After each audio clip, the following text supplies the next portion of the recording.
Go live. Une, deux.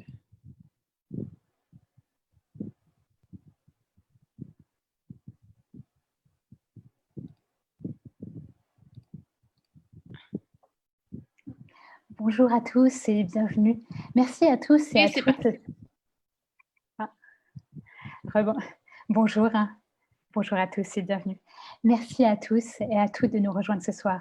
Je suis Virginie Soffer, coprésidente du comité culturel francophone de la Bibliothèque publique juive. La bibliothèque a dû malheureusement fermer ses portes temporairement, comme vous le savez, mais elle les ouvre virtuellement pour accueillir les auteurs dans une série de conférences. Il y a 2 semaines, c'est Pierre Anctil que nous recevions et qui nous parlait des Juifs orthodoxes au Québec. Aujourd'hui, nous avons le plaisir de recevoir Yolande Cohen qui va nous parler des séfarades du Québec. Yolande Cohen est professeure d'histoire contemporaine à l'UQAM. Elle a le grade de chevalier de l'Ordre de la Légion d'honneur de France et également celui de chevalière de l'Ordre national du Québec. L'année passée, elle a reçu un doctorat honoris causa de l'Université de Montréal. Depuis 2017, elle est membre de la Commission des lieux et monuments historiques du Canada. C'est également la présidente sortante de l'Académie des arts, des lettres et des sciences humaines de la Société royale du Canada. Yolande Cohen est l'auteur de 12 livres et près de 90 articles et contributions à des ouvrages collectifs. Ses travaux portent principalement sur l'histoire des femmes au Québec et au Canada au XXe siècle. Elle s'intéresse au mouvement féministe du tournant du XXe siècle et son plus récent ouvrage, Prostitution et traite des femmes, une cause féministe en France et au Canada, analyse le rôle des associations de femmes dans la démocratisation de nos sociétés. Elle est également l'auteure d'une histoire des infirmières. Depuis de nombreuses années, elle a aussi initié un grand chantier de recherche sur les séfarades, avec sa plus récente publication sous cette direction, Les séfarades du Québec, parcours d'exil de juifs nord-africains. Yolande Cohen va nous parler de ce livre et après, si vous avez des questions, posez-les en commentaire sous cette vidéo sur Facebook. On va prendre une plage de 10 minutes à la fin pour répondre à vos questions. Mais en attendant, je vais céder la parole à Yolande Cohen qui va nous parler donc de son livre. Et Yolande, est-ce que vous pouvez nous en dire plus sur les conditions de fabrication de ce livre? Comment en êtes-vous arrivé là? Bonjour Virginie, merci encore de votre très aimable invitation et de celle de la Bibliothèque publique juive, une institution formidable, plus que centenaire, et qui fait un travail extraordinaire au sein de notre communauté, mais à Montréal et au Québec. Merci de m'inviter à parler de ce livre qui est en fait le résultat d'un travail collectif avec mon équipe de recherche. Je voudrais ici les citer et les nommer parce qu'ils ont fait un travail exceptionnel à partir d'entretiens, de récits de vie qui redonnent en fait la parole à ces migrants et migrantes qui sont venus s'installer au Québec et au Canada et qui ont travaillé sur ces entretiens. Donc, je les remercie plus particulièrement Martin Messica, Antoine Burgard, Christine Chevalier-Caron, Olivier Bérubé-Sasseville, Stéphane Lapidus et Philippe Némé-Nombré, qui ont été vraiment, qui m'ont accompagné à la fois dans la recherche, mais aussi dans la rédaction, puisqu'ils sont les co-auteurs de chacun des chapitres.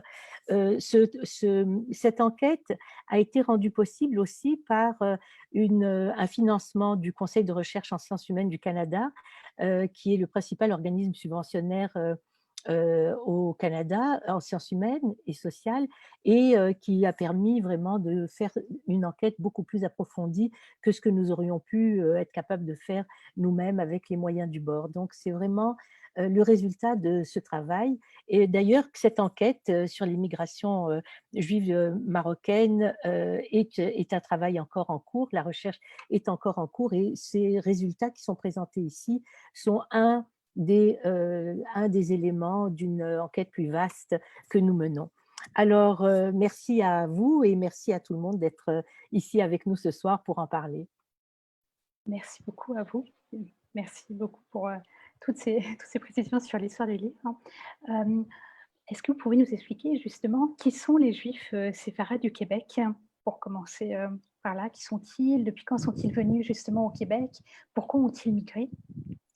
C'est une très bonne question. Alors d'abord, je dois vous dire que c'est une chose qui est très peu connue, un élément très peu connu, c'est que en fait, les premiers séfarades qui sont arrivés sont des marchands qui sont venus avec des marchands anglais à la fin du XVIIe siècle et qui se disaient espagnols et portugais. Et donc, on a fêté récemment, l'année dernière, le 250e anniversaire de la synagogue et de la congrégation qu'ils avaient fondée, la congrégation de la synagogue spanish et portugaise, espagnole et portugaise, et la congrégation s'appelle Sheharit Israël. Et donc, on a là les premières familles de séfarades qui insistaient vraiment, malgré l'Inquisition qui les avait chassés d'Espagne et du Portugal, ils insistaient vraiment pour garder le titre et le nom de portugais et espagnol.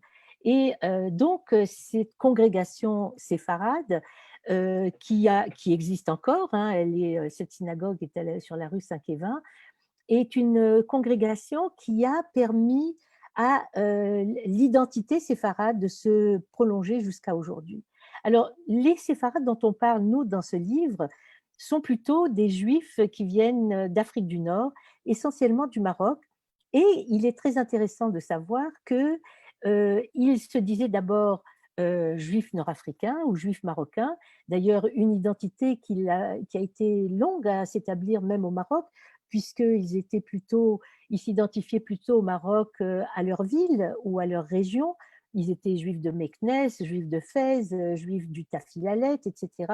Et c'est peut-être avec le protectorat français qu'on va voir apparaître une relation plutôt communautaire et une construction de la communauté juive marocaine qui donc, ces juifs marocains qui quittent le Maroc volontairement ou non dans la troisième ou quatrième phase d'émigration des juifs du Maroc, première phase étant celle qui va être à partir de 48, voir des milliers de ces juifs marocains aller en Israël essentiellement.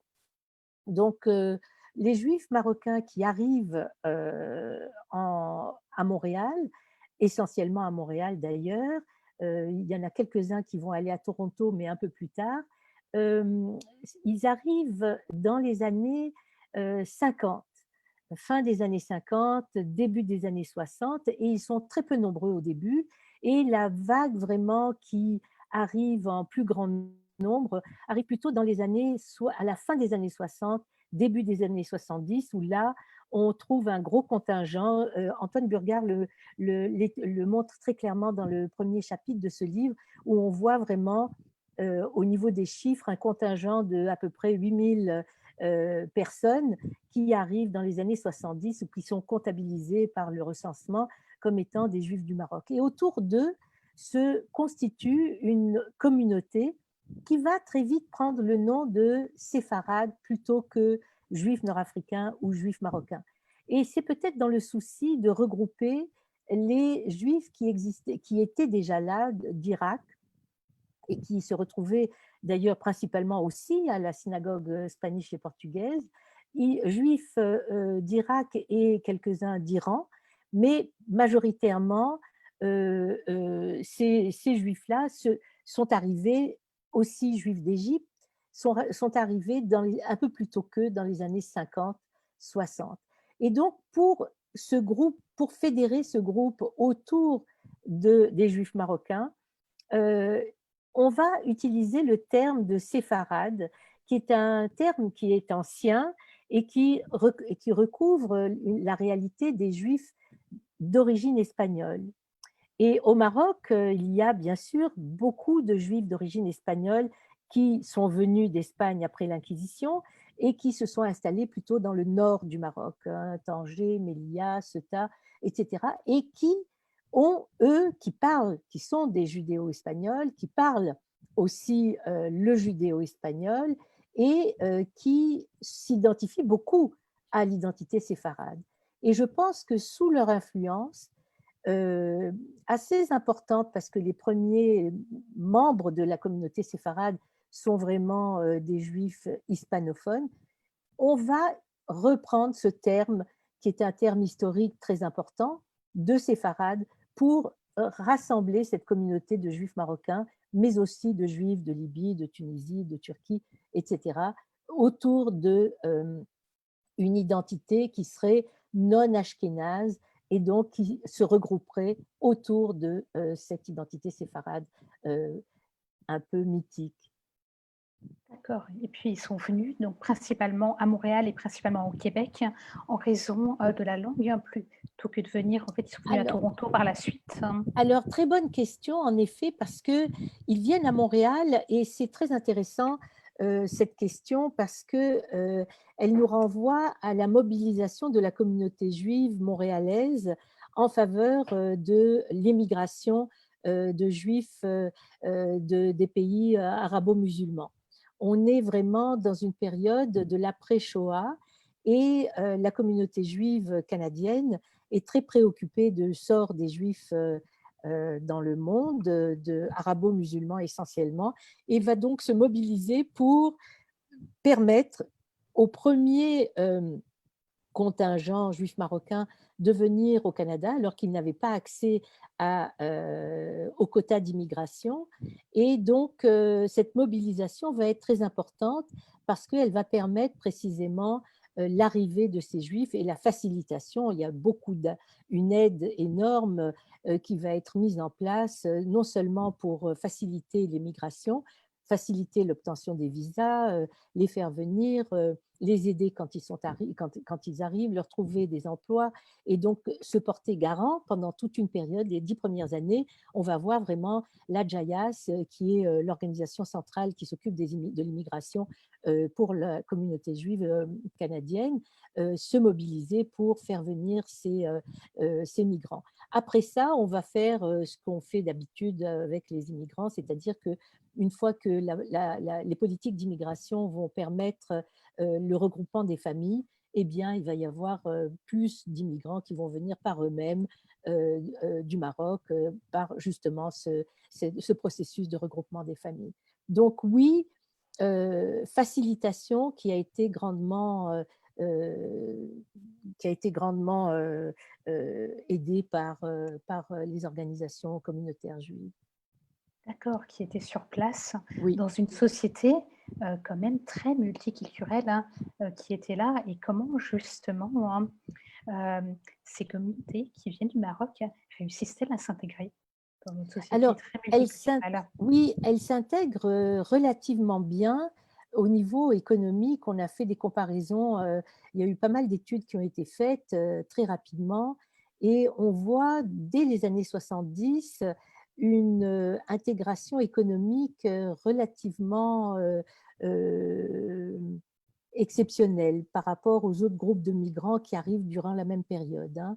Euh, alors, on peut l'attribuer à la fois au degré de scolarisation, sans doute, de ces migrants qui était relativement élevé, puisqu'il fallait qu'ils parlent français, et au fait qu'ils parlaient français, la plupart d'entre eux, et donc ils viennent en fait du secteur occidentalisé du Maroc. Donc, ce sont des gens qui sont pas nécessairement, qui n'ont pas nécessairement un grand capital monétaire, mais qui ont un capital culturel très important, avec celui de la langue française qui va jouer un rôle fondamental dans leur intégration au Québec et dans la facilitation de leur intégration au Québec. Mais ce n'est pas le seul, je pense que ce n'est pas le seul aspect. Leur intégration a été facilitée aussi par ce qu'on disait tout à l'heure, c'est-à-dire que le fait que la communauté juive canadienne se soit mobilisée pour aider à l'intégration va beaucoup contribuer à l'intégration rapide au niveau économique. Au niveau culturel, c'est encore autre chose et on va le voir, peut-être on va en parler plus tard, mais au niveau culturel et au niveau identitaire, je pense qu'il faut séparer cette intégration économique de l'intégration culturelle et identitaire parce que justement, face à une communauté majoritairement ashkénaze et anglophone, le fait qu'ils soient majoritairement francophones ou hispanophones et séfarades va contribuer à peut-être à des incompréhensions et une méconnaissance entre les deux grands groupes, surtout qui sont très minoritaires. Au début, quand ils arrivent, ils sont vraiment un groupe minoritaire. Là, maintenant, ils constituent un peu un quart de la communauté juive montréalaise. Et il y en a beaucoup aussi qui vont aller à Toronto et qui vont s'intégrer directement à la communauté à Toronto, même s'ils gardent leur identité marocaine là-bas aussi, en disant, par exemple, en faisant leur propre centre communautaire, etc. Donc, oui, très bonne intégration par rapport aux autres groupes de migrants, par exemple, les Portugais ou les Chiliens qui arrivent en même temps. Le fait qu'ils soient en groupe et qu'ils soient accueillis par une communauté qui est prête à leur faire de la place, je pense que ça va jouer beaucoup. Même si dans leur mémoire, en fait, ça va pas. Dans la mémoire historique, disons qui va être perpétuée, on va plus parler de mésententes ou de conflits entre Ashkénazes et séfarades, ce qui peut être le cas au niveau culturel, mais pas le cas au niveau économique. Est-ce que les séfarades se sont plus rapprochés des Québécois français que les Ashkénazes, qui étaient déjà sur place et qui étaient plus proches des anglophones? Est-ce que ça a causé une scission dans ce sens-là? Écoutez, ça a joué un rôle, la langue a joué un rôle extrêmement important parce qu'ils arrivent au Québec au moment où la loi 101 se met en place et où l'affirmation du fait français devient un élément déterminant de l'affirmation nationale québécoise. Il y a eu beaucoup de rapprochements, beaucoup de rapprochements. Bernard Landry en parlait tout le temps en disant mes amis juifs séfarades, beaucoup de rapprochements avec les groupes francophones, quels qu'ils soient péquistes ou libéraux, jusque, je dirais, aux années 90. Ces rapprochements se sont faits et il y a eu une interpénétration quand même relativement importante au niveau culturel entre les deux groupes qui parlaient la même langue. Mais je pense que très rapidement, ils se sont sentis tiraillés, hein. Là, ce qui est intéressant dans ce livre, justement, c'est qu'on voit les récits, on voit, ce n'est pas une histoire qui est une histoire impersonnelle, c'est une histoire qui est faite à partir de la mémoire que les gens ont de leur intégration et la mémoire que les séfarades ont de leur vie et de leur arrivée à Montréal et de leur intégration au Québec. Et souvent, on les entend dire, ben, on n'était pas tout à fait acceptés, ils ne connaissaient pas nos noms, on ne voyait pas comment vraiment ils allaient faire avec nous. On parlait français, mais ils ne savaient pas qu'on était juifs. Enfin, toutes sortes de quiproquos qui ont pu conduire à des mésententes et peut-être même à une distance. Mais je pense que la question d'Israël, du rapport à Israël et la question de l'antisémitisme et du rapport à l'antisémitisme vont être des éléments déterminants qui vont conduire les séfarades à s'intégrer de plus en plus dans les institutions juives montréalaises et à faire cause commune avec les institutions juives montréalaises, quelle que soit la langue que l'on parle. Ce qui n'empêche pas une proximité culturelle avec le reste du Québec. Il n'y a qu'au niveau culturel, finalement, où là, les séfarades sont restés, vous avez dit, plus en marge, hein, par rapport aux Ashkénazes qui étaient déjà là et qui étaient déjà intégrés à la communauté culturelle du Québec. Anglophone. Oui, anglophone. Oui, je dirais que c'est culturel et identitaire.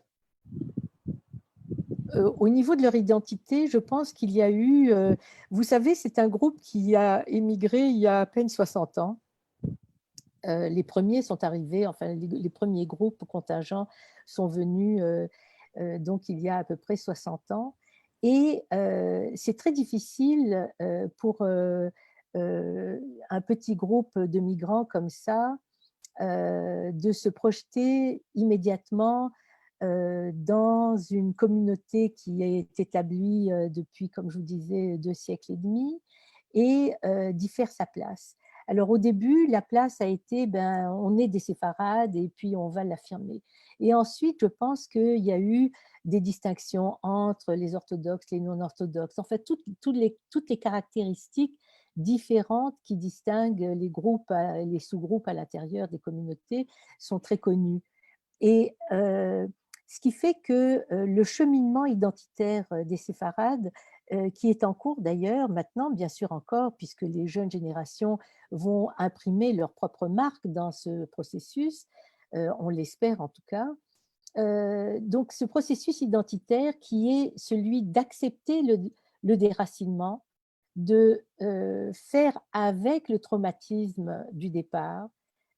Toutes ces questions-là ne sont pas réglées encore vraiment dans l'histoire des séfarades du Québec.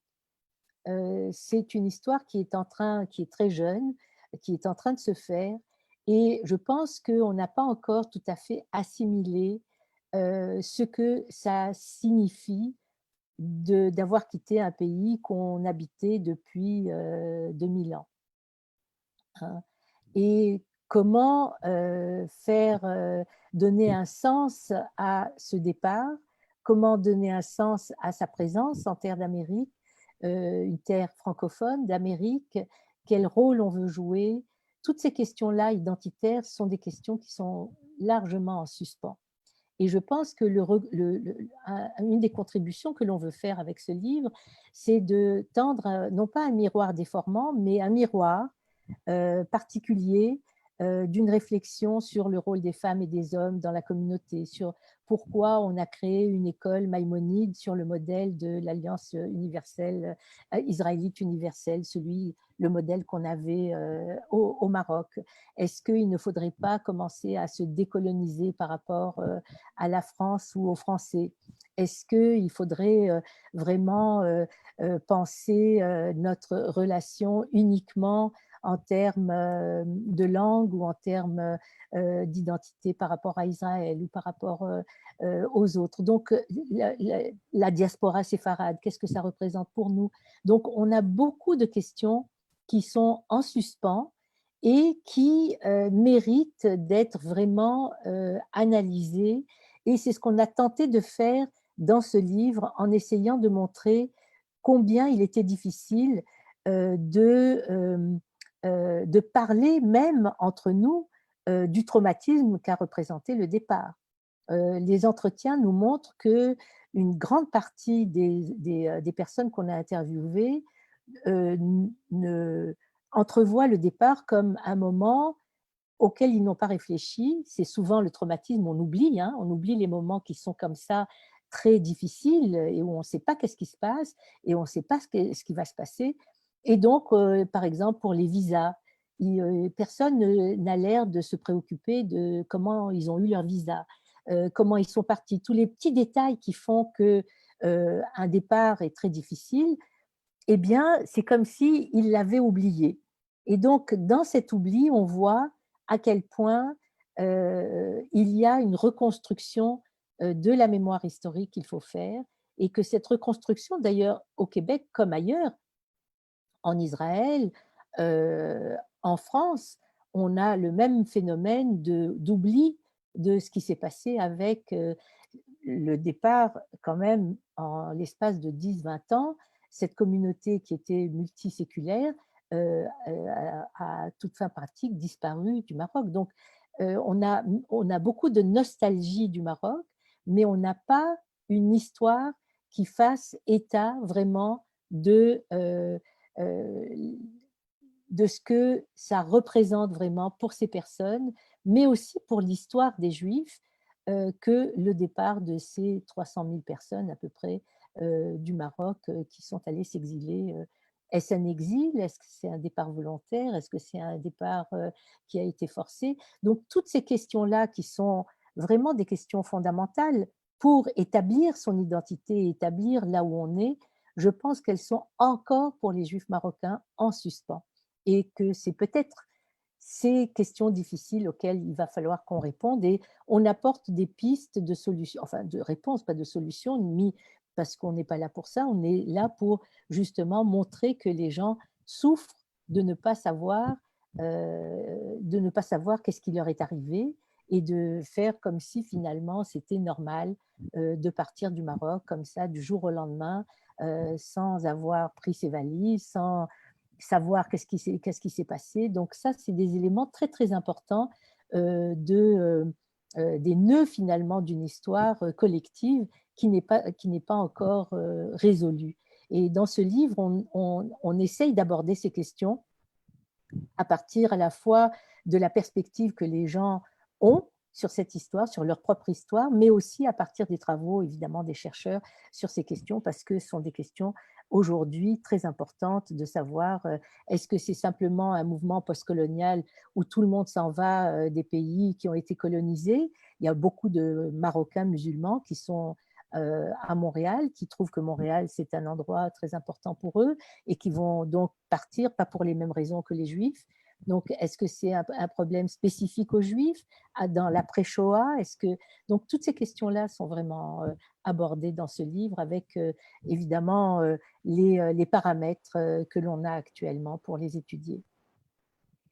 Et dans ce livre, vous comparez également la situation des Juifs marocains qui sont venus qui sont venus au Québec à ceux qui sont venus en France. Oui. Est-ce que vous pouvez en dire plus justement s'il y a eu ce même rapport traumatique ou si la situation était vécue différemment? Évidemment, c'est toujours différent, hein. Il y a ceux qui arrivent en Israël, qui sont le plus gros contingent de la communauté, 80% à peu près des 250 000 ou 300 000 personnes qui sont parties sont allées en Israël dans des conditions qui restent encore justement difficiles à comprendre. Euh, pour ceux qui sont allés en France, il leur fallait vraiment à la fois un capital culturel et un capital économique. Ne pouvaient pas aller en France, contrairement aux Juifs algériens qui étaient français et qui avaient eu la nationalité française et qui donc vont être rapatriés en France, qui est leur patrie, au moins au niveau de la nationalité et de leur citoyenneté. Pour les Marocains, on ne donnait pas les passeports, ni les visas, ni les cartes de séjour aussi facilement. Et il y a une politique de la France à l'égard des Juifs marocains qui a été extrêmement sélective. Très sélective. Moi-même, on ne m'a pas donné la nationalité française après avoir vécu là-bas une dizaine d'années.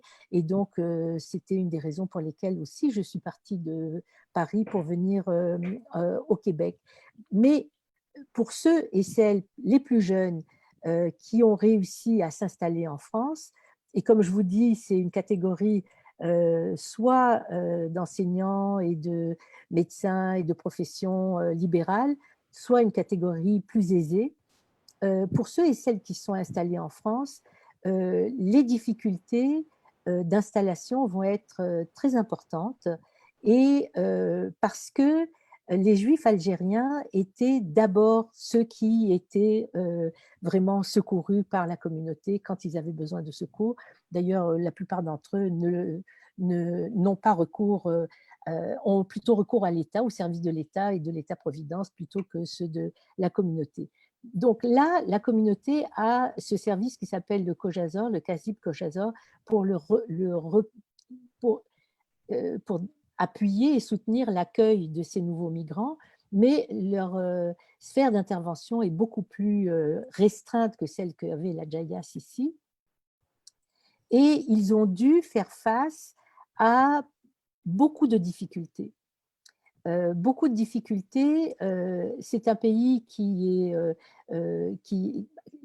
n'a pas de politique multiculturelle. Alors, je ne veux pas dire que c'est la panacée d'avoir une politique multiculturelle, mais disons que pour l'intégration des communautés spécifiques comme ça aide. Et c'est un pays aussi qui est très hiérarchisé.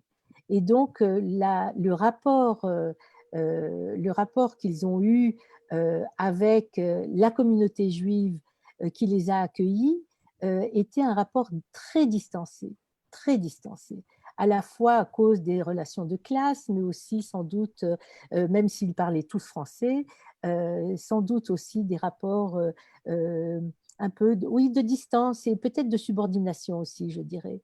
Alors, donc, pour eux, ça n'a pas été facile, mais là aussi, leur intégration a été relativement ça a pris peut-être un peu plus de temps, mais leur intégration économique a été aussi relativement bonne.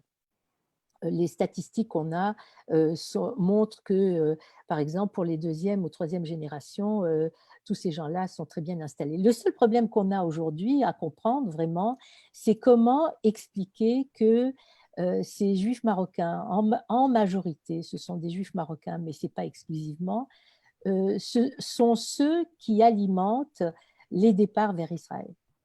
Et donc, les aliotes des Juifs français vers Israël et même vers le Canada, une partie d'entre eux, au niveau des étudiants, par exemple, on en voit beaucoup.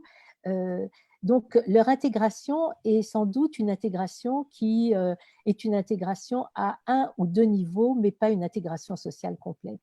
Et donc, ils estiment, bon, il y en a qui partent pour des questions religieuses, et qui sont ultra religieux et qui veulent aller en Israël, mais ce n'est pas la majorité des Juifs français qui partent en Israël. Donc, en fait, toute notre interprétation de la présence et de l'intégration des Juifs marocains en France est en complète redéfinition à cause de ces mouvements, qui est à peu près 10 000 à 15 000 personnes qui sont ces dernières années, qui ont alimenté la Aliyah vers Israël. Et une grande partie d'entre eux sont des Juifs originaires d'Afrique du Nord, pas exclusivement marocains, mais beaucoup d'Afrique du Nord. Donc, y a-t-il un phénomène de racisme interne, c'est-à-dire du rapport aux autres maghrébins qui, en France, subissent beaucoup de discrimination? Y a-t-il une question religieuse? Il y a beaucoup d'éléments, en tout cas pour l'instant, mais on est obligé de réviser nos interprétations par rapport à l'intégration des Juifs d'Afrique du Nord en France. D'accord, ce qui n'est pas le cas. La situation est très différente ici et j'ai justement une question, je vois sur Facebook, de Youssef qui se demande par rapport à la situation ici montréalaise, en se demandant, en disant: «Oh, assez peu d'immigrants juifs tunisiens, encore moins d'immigrants juifs algériens sont-ils venus à Montréal? Et ces immigrants-là se sont-ils intégrés surtout à la communauté juive marocaine de Montréal? Par exemple, sont-ils allés dans les synagogues marocaines?» C'est une bonne question parce qu'il y avait quelques Tunisiens, quelques familles tunisiennes et quelques Algériens juifs qui étaient arrivés, mais vraiment à un moment où, par exemple, les Juifs égyptiens ou les Juifs irakiens constituent leur propre organisation, il n'y a pas d'équivalent pour les Juifs algériens et tunisiens. Et donc, je pense qu'ils ne sont pas assez nombreux. Et de ce que j'ai pu comprendre et voir, ils se sont intégrés quand ils se sont intégrés, ou en tout cas, ils sont dans la mouvance des Juifs marocains dans la communauté séfarade.